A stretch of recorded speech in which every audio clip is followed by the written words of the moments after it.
Meaning of doll's house. Doll's house.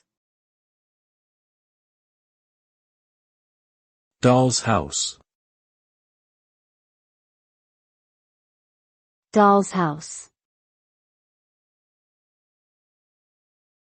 Doll's house. A doll's house is a small-scale model of a house made for children to play with.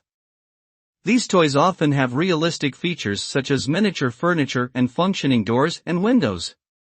The name originates from the idea that the dolls that live in the house are the size of toys themselves. Doll's House can also refer to the play written by Henrik Ibsen in 1879, which depicts the restricted lives of women in Victorian society through the story of a married woman who seeks independence.